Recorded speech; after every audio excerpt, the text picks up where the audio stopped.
surfaces. Without the lawns there to kind of filter anything we might put down, things that come off our roof, things we do to our buildings, if we don't have some kind of filter before it gets to the pavement, obviously that's going to be a big problem. You often hear that lawns add oxygen, and I think, of course, that's a clear benefit. They're green plants, and they give off oxygen as part of the photosynthetic process, but one of the things that concerns me about that is that, we mow. And that tends to kind of almost negate some of the oxygen benefits, at least in my mind. I'm sure they don't entirely.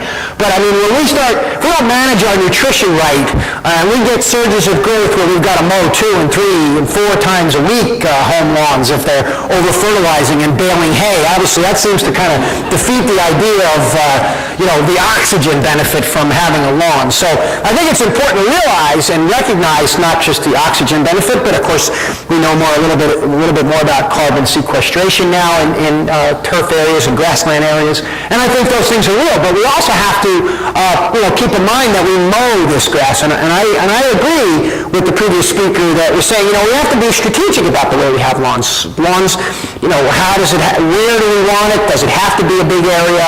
Is there a way to have it that makes sense environmentally? And I think the biggest thing we're confronting is, the actual mowing management of the lawn from an environmental perspective, the energy and the potential impact on air there. The habitat in a home landscape is hard to deny. There's lots of places for critters to be around here. And just having a well-maintained lawn also provides important habitat if it's, of course, near woodland areas where wildlife may come out and do their thing. Maybe not as big of a deal on lawns, but on my lawn it is, because we have a big enough lawn our kids will go out there and play, but obviously a fairly safe and easy to manage surface. Of course, it's always going to be much preferable to have a kind of a stand of grass like this, and rather than having our kids playing in the mud. But of course, any of us in this business at all know this is probably more the rule in many urban, suburban areas where land is at a premium, and that's, of course, the reason why we see an increase in the use of synthetic turf, which in many cases is, again, preferable to this. There is this human well-being, the quality of life, the effect that lawns have on the quality of our lives, and I think that's an important one, and one that that we can't dismiss. There is something that happens when people see lawn in an integrated landscape or see a well-maintained lawn. We've got to decide, I think, at some point, and hopefully we're going to get some data soon, is a lawn strictly an aesthetic thing, or is it a functional thing as well? Is it better to have a weed-free lawn just because we like the way it looks, or is a weed-free lawn better for the environment? And I think we need some of these functional aspects of that. Do we get better filtration when we have less broadleaf weeds? Or, you can imagine you probably get better runoff prevention when you don't have summer annual weeds that might not be there in the spring when the rains are falling. So crabgrass control probably you could demonstrate the functional benefits of crabgrass control from a water quality perspective. But seeing it weed-free, I think that's an important component, or not brown from insect damage and things like that. There's, of course, a really important component for many people with regard to allergies. I know this gets played up quite a bit. I don't know the significance of it. I know that we do have an increase in allergies in our population. It seems like it's been something we've gotten better at diagnosing, or in fact, everybody's more allergic to things. But there are some reasons in some cases for weed control from an allergy perspective. But ultimately, at least what we're here for these couple of days is going to be the effect on water quality. And this was a very common lawn picture when I lived in Madison, Wisconsin years ago, and I was very familiar with Roger Bannerman's work. And part of those discussions years ago in Madison that were going on, and there was a real movement to put prairies in people's front lawns. And I thought this was, of course, again, a fairly ridiculous idea. Anybody that knows about the idea of putting a prairie in knows you're a good 4 or 5 years out from getting anything decent. But this is 3 years in, and you can still see the thin areas here. And of course, if we've learned nothing from the runoff research over the last several years, it's that, grass works really good when it's there. Vegetation works really good when it's there and it's covering up the soil and allowing for infiltration and mitigating the runoff from that water, but when it's not there, it creates a problem. In fact, we've also learned that if you don't fertilize turf, it's problematic. I mean, we've got this from a number of sources now. One of them that I cite here, thin, unfertilized turf, we had 7 times more runoff than a dense, properly fed turf. And we continue to get more information about this that's really important to get out there. I mean, people immediately hear lawns are an environmental problem, and so consequently, I shouldn't do anything. Or, there's a phosphorus ban, and one of the consequences, and I know that I've chatted with Brian about this in Minnesota, is that, people are just going to stop fertilizing.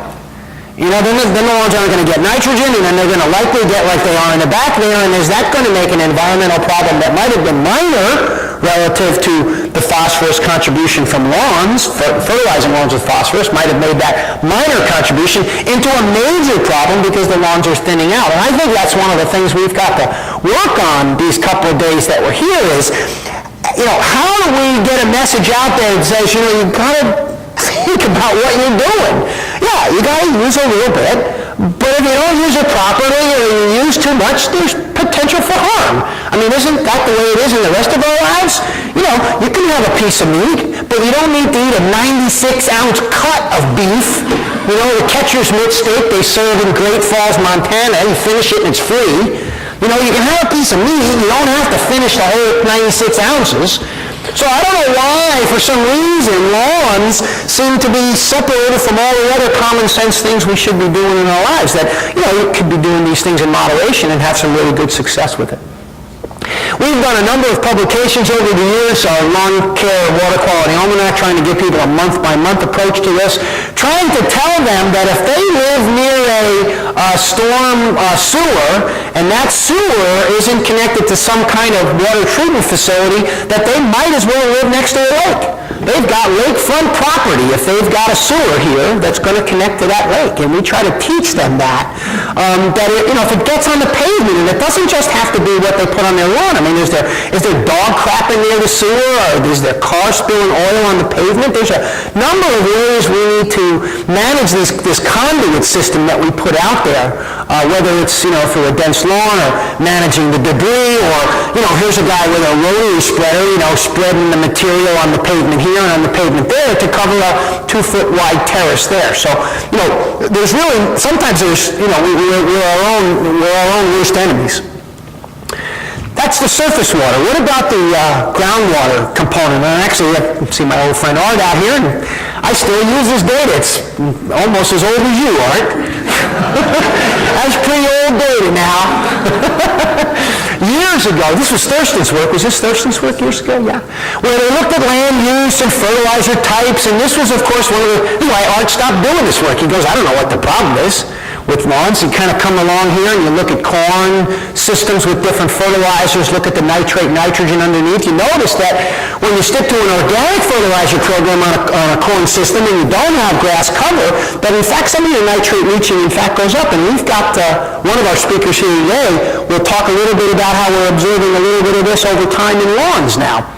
Lawns, you can see, either a little bit of fertilizer or none at all really are very much different than forestry ecosystems, and I think Art concluded at some point that if we're really worried about groundwater, we need to get control of our septic systems, and hopefully they've done that in Rhode Island as they've been developing the coastline. But this brings up a larger point about this. I said earlier, you have to fertilize to a certain extent. You have to fertilize with nitrogen to get a dense turf. But we know that there's this enormous repository for that nitrogen in that turf system. We're maintaining a perennial cover that maintains a lot of organic matter. Now there's work that's been done on this back in the 70s. The Water Resource Institute at Cornell did some work on Long Island taking soil samples of lawns. And one of the things that they found was that over time, when the lawns that they were sampling, they sampled hundreds of lawns, maybe thousands of lawns on Long Island over this period when there was initial concern about groundwater quality on Long Island. They sampled a lot of lawns, and they noticed that when the lawns got mature, between the 10 to 25 year point, there was really enough nitrogen stored in that organic matter to support that lawn. Of course, everybody that studies nitrogen now kind of knows this. Rock Gassois has done some work on sand-based putting greens, where he's looked at an 8-year-old bent grass putting green and found that in 8 years of growing it, 70% of the